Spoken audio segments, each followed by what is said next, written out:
Good morning, students. Today I am going to give my lecture for plus 2 arts political science, and the name of the chapter is democratic crisis. Now let us continue our topic, crisis and response. When an emergency is proclaimed, the federal distribution of powers remain practically suspended. Presidential rule means emergency, and all type of government suspend its work. All the powers are concentrated in the hands of a union government, that means center government president. Secondly, अगर हम बात करें, the government also gets the power to curtail or restrict all or any of the fundamental rights during the emergency. From the wording of provisions of the Constitution, it is clear that an emergency is seen as an extraordinary condition in which normal democratic politics cannot function. Therefore, special powers are granted to the government.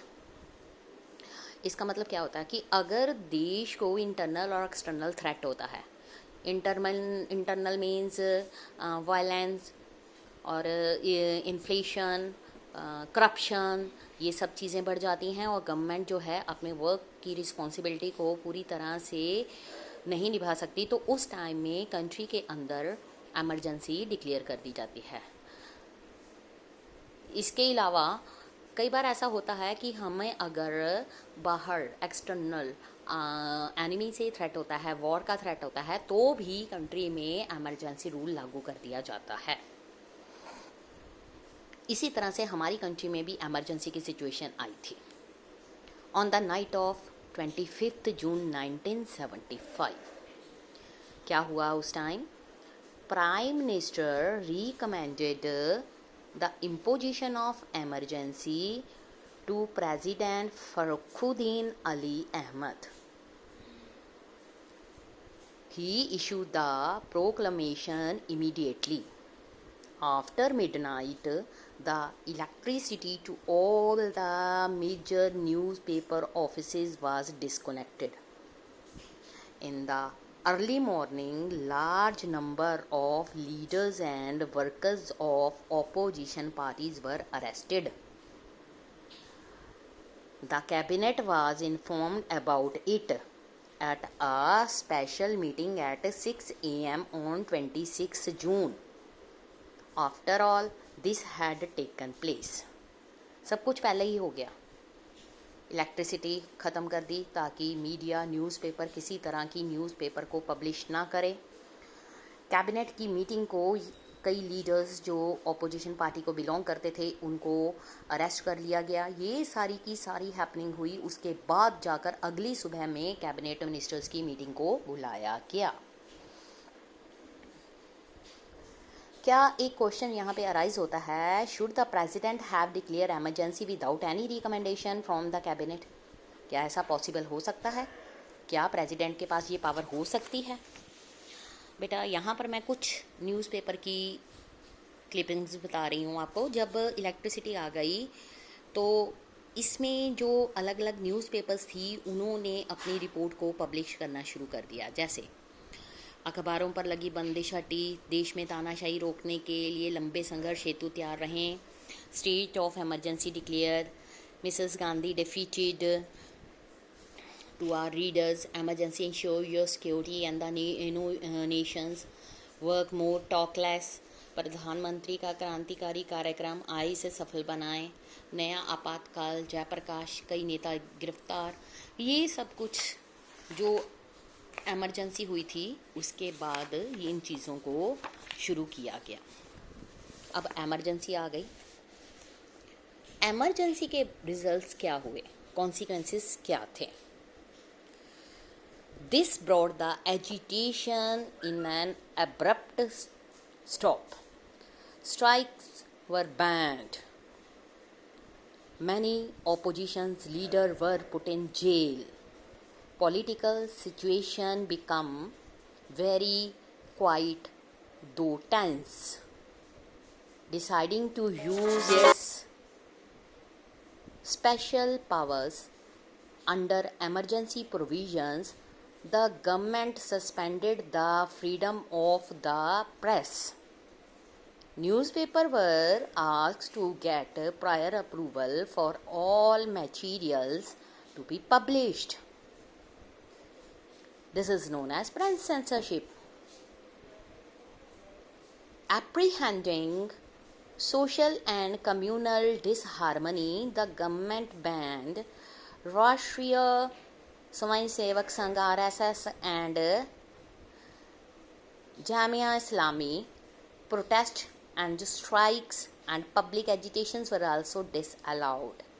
Most important, under emergency, the provisions of emergency, the various fundamental rights of the citizens stood suspended, included the right of citizens to move the court for steering their fundamental rights. क्या results हुए? जब emergency को declare कर दिया गया तो उस time क्या हुआ, जो बड़े बड़े अपोजिशन पार्टी के लीडर्स थे उन सबको पकड़कर जेल में डाल दिया गया। उसके अलावा प्रेस की फ्रीडम पर रोक लगा दी गई। ये होता है सिर्फ एमरजेंसी सिचुएशन में। इसको कहते हैं प्रेस पर रोक लगाना, means censorship of press.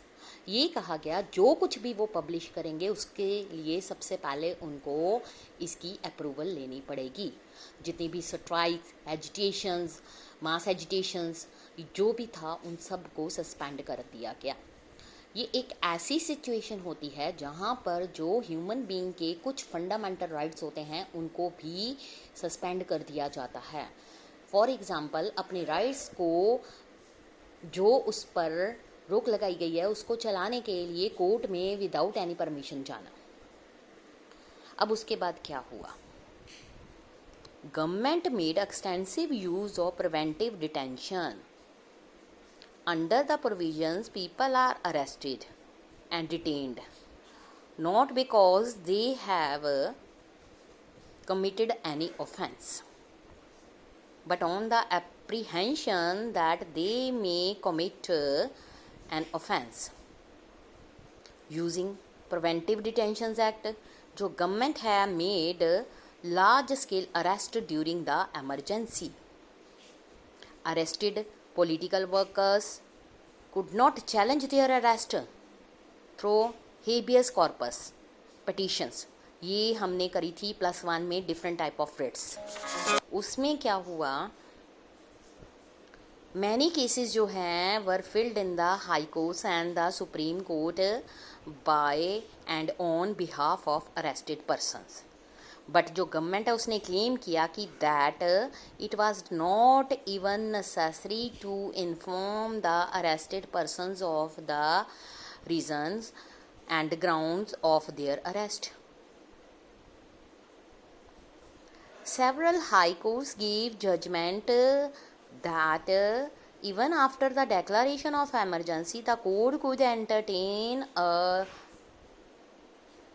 writ of habeas corpus filed by a person challenging his or her detention.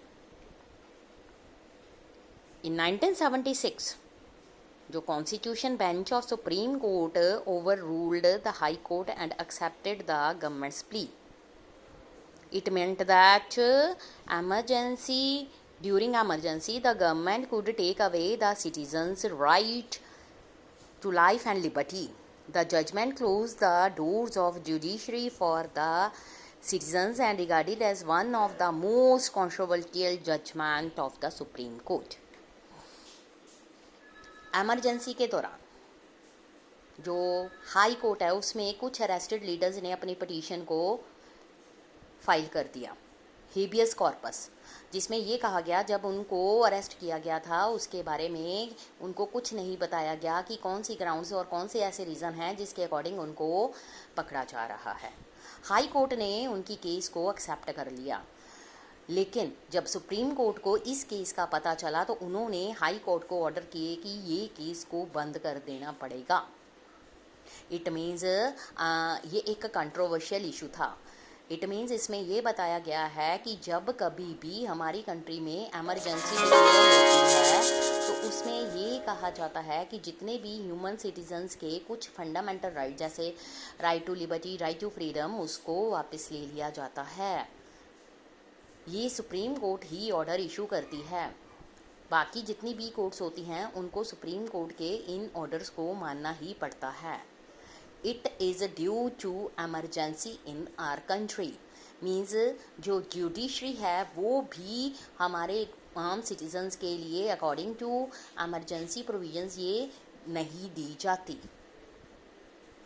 Even जो न्यूज़पेपर है उसमें भी फ्रीडम जो होती है उसकी ख़त्म हो जाती है, उस पर सेंसरशिप लगा दी जाती है। कोई ऐसी चीज़ वो पब्लिश नहीं करेंगे जिसको पढ़कर लोगों में फिर से दोबारा वायलेंट फीलिंग्स आ जाए।